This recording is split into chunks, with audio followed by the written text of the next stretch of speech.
Welcome back to the First Guild Podcast. I'm your host, Eric. And I'm co-host Scott.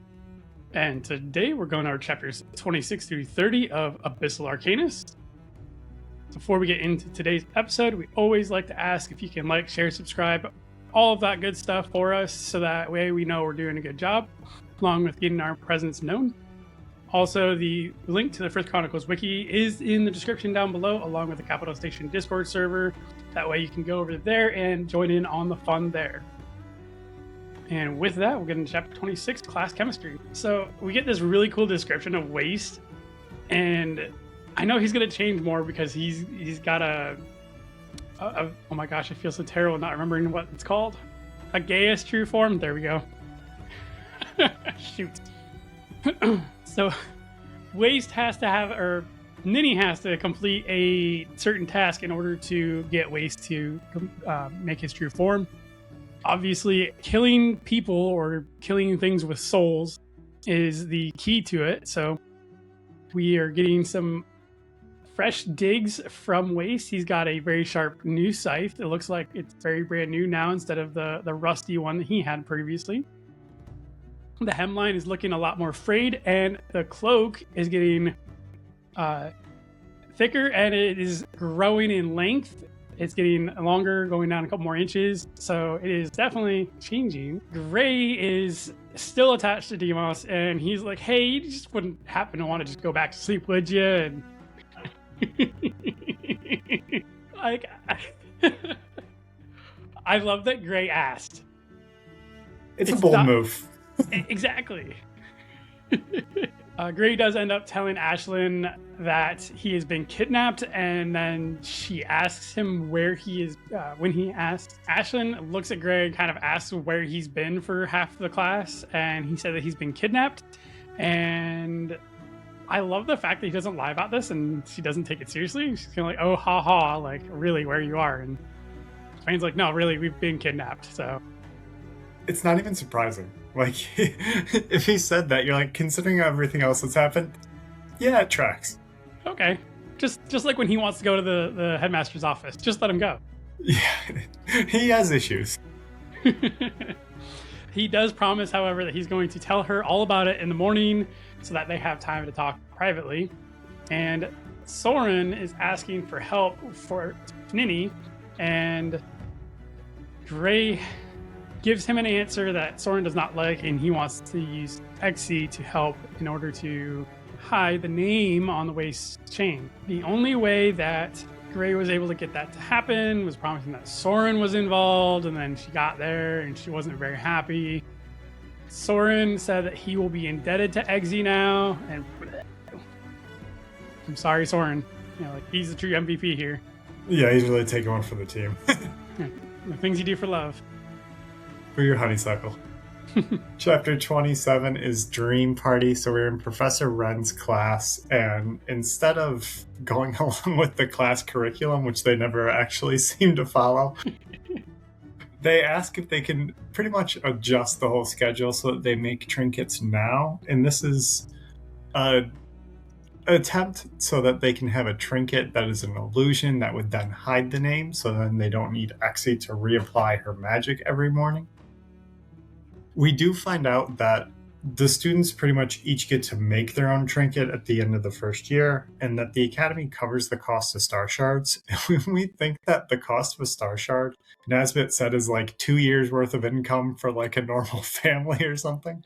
Like, this is astonishing. But realistically here, you know, we have the whole idiom of money doesn't grow from trees. Star shards literally fall on Astro Academy. They fall from the sky. Money falls from the sky. They literally do. I mean, not enough of them because we still have a fundraiser. But to some extent, you are getting rained on. When they get back to the dorm, Sorin kind of tells the tale of their adventure. And kind of the main question that comes up is like, everyone's like, yo, Gray, you grew up as a candle maker. How'd you learn to fight? Like, that's not something that's normally taught. And Sorin kind of has this idea where we'll use dream magic to kind of get everybody fully caught up to speed on the whole Deimos Gray situation. So that's the His plan is like, let's take the whole class on a field trip. It's like the magic school bus. Very much the magic school bus. Is Miss Rizzle actually a Rizzle? Oh. Coming into chapter 20, peregrination. I have no idea if I said that right, and I feel like I at least was able to get through it. Sound it out. We meet up in the dream world. Papa Deimos is helping Gray with his augmentation. Before we get into the dream world, Papa Deimos is helping Gray with his augmentation because Gray is an ethereal Welk Arcanist at the moment. Finally giving Gray some advice on how to use his augmentation, and Deimos is just like, this is a basic form of magic. Dude, you've been doing this for centuries. Right. Like, come on now. I mean, I know we're not like in the midst of fighting for our lives here, so it's not as important to learn this fast, but come on. Anywho. Gray finally does get everybody to sleep with his magic, and as they appear into the dream world, Deimos has still a physical grip on Gray there, and for some reason, Gray likes to compare himself to people that have been... Gray likes to compare himself to people that have been using magic for, decades, centuries, maybe millennia at this point. I don't know why. Like, dude, it's not a competition. Delusions of grandeur. Like, I appreciate you're wanting to strive to be better, but you're a bit out of touch. Nazbit is trying to address the Death Lord, and he actually stops and was like, what is the proper etiquette of addressing a Death Lord? And Deimos' response is without a hint of hesitation in his voice of, on your knees, begging for your life. It feels accurate in most situations. It does. It really does. Deimos does want to share everything that is going on. Deimos likes to be able to see everything that's going on in the waking world. So he's definitely not giving up his hold on Gray. However, he does want to show everybody as far as what's going on, like his past and kind of the history of the Death Lords coming up. We find out that Death Lord Naiad is the first one to reach the Abyssal Hells, and she took over the role as Death Lord, first responding to the Abyssal Dragons. And these dragons were meant to sort out souls, so whether they're going to reincarnate or they're going to go deeper into the abyss. And this is where we find out further into the fourth and fifth abyss is where even the worst souls go. And we also, she also finds out that you can graft souls to the dragon to increase the power and punish those who harmed others. I like this use of tormenting souls. It's like, I wouldn't want to be the one tormented by it, but it's fitting. It feels right. The retribution. Right. Like, fuck around, find out, I guess. I don't know. Until you get grafted and used to heal a wound. Right. You probably blink out of existence at that point, so no worries. So Naiad would return to the world to ensure that her people won their wars, and this is where the second and third Hebron wars come in. It's almost like somebody was trying to teach us about this, but we didn't want to wait for that lesson. We wanted to find out more things about the God Arcanist Wars first. But who am I? So we find out that there's at this point 5 Death Lords, not including Deimos, as he is a Sovereign Dragon Arcanist.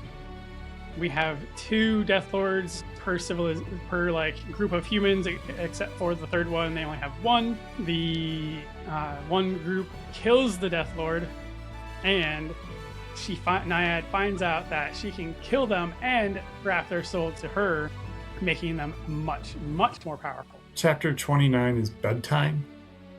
Based on this power of grafting souls onto each other and being able to heal themselves, Deimos kind of paints this picture that really only Death Lords are going to be able to kill other Death Lords. Like the power with the raw magic that they can use, it's just they're on a tier that's almost by themselves with the exception of god creatures.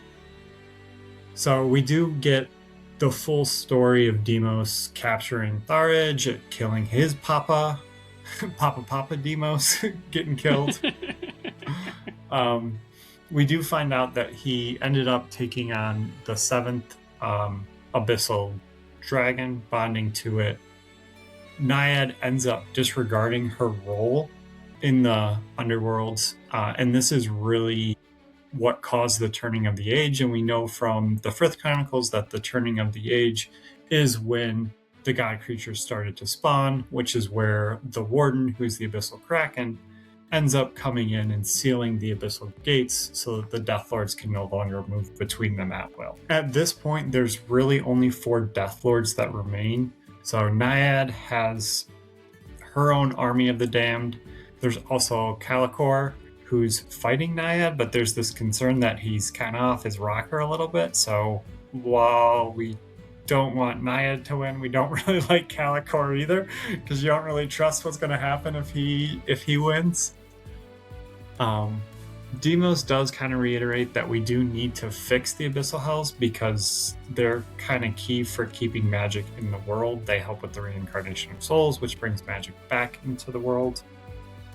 And after all this lovely storytelling, Gray's like, yeah, we gotta tell somebody, but I don't really trust anyone because the last professor we trusted turned out to be a Death Lord's brother and ended up, yeah, that was gross.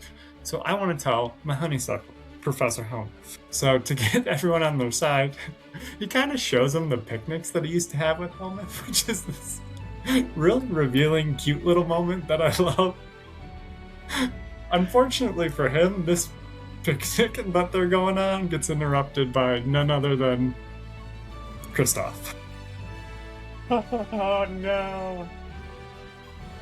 I bet this gives a lot of the, like, his other classmates a lot of clarity as to why and how his interactions with Helmet is now. With Chapter 30, Misty Morning, I just want to say they left Miko as the watch for these guys as they're in the dream world and their escapade.